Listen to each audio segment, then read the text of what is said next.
Happy Friday, everyone. Welcome back to Twin States News. I'm Nicole Menner. The 18th ranked Bulldogs will head to Tuscaloosa for a matchup with the top-ranked Alabama Saturday afternoon.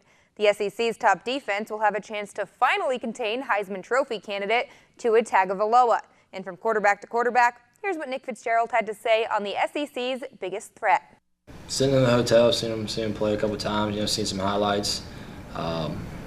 Extremely good player. A lot of hype, preseason, and he really lived up to it.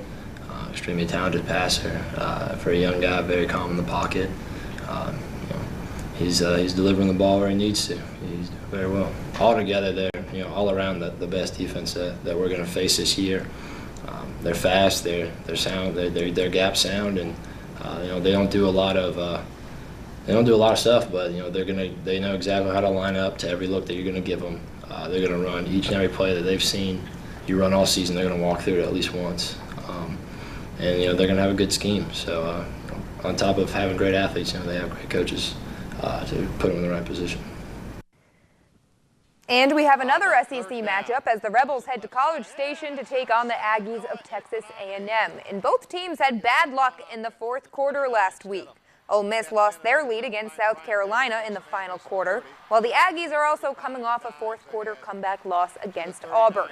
The Aggies defense ranks second in the nation and first in the SEC going up against the run, but the Rebels offense ranks fourth in passing offense behind Jordan Ta'amu, who leads the SEC in passing yards with just over 3,000.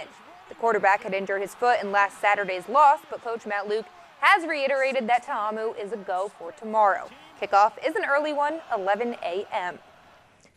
Well, the Saints ruined the Rams' undefeated season with a win last week, making that 7 straight victories, riding on quite the high, and will look to make it 8 this weekend as they travel to Cincinnati to take on the Bengals. Coming off a bye week since he last beat the Bucs, but they would allow 576 yards for their highest total in team history. And the Saints, well, they're the second highest scoring offense in the NFL.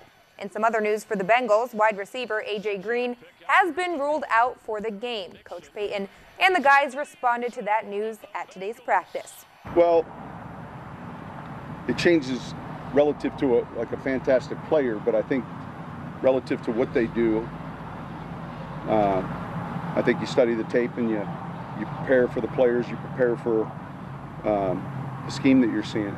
This is a 5-3 team. This is a team that's coming off a bye week. They have a lot more playmakers than just A.J. Green. And I think we need to understand that. We need to go out there and know that this is a business trip for us. This isn't about going out there and playing patty cake. It's time to take our work out there, and we're going to take care of our job. And we know we got out there. It's going to be a tough test. It's going to be in their environment, in their home. I get to go home, back to my home state.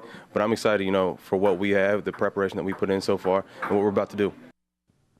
And some bad news for the Saints today. That's kind of an understatement. Just 2 days after Dez Bryant made his return to the NFL, it appears that his season may be over. The New Orleans Saints fear that Bryant tore his Achilles today in practice. The news was originally reported by the NFL Network, which said Bryant will undergo an MRI and seek a second opinion. In the meantime, the Saints officially listed Bryant as limited in Friday's practice with an ankle injury. Head coach Sean Payton did not acknowledge the injury when he was asked after practice. Of course, Bryant has not been with the team since he was released by the Cowboys back in April, but if you look at his Twitter page, seems to confirm the news. And all the Saints, of course, tweeting out their support and players throughout the NFL because it is just really bad news for Bryant. Is it? It is. I would say it's pretty bad news that his career is probably over. Probably? Likely over, and he waited for the right team. It came.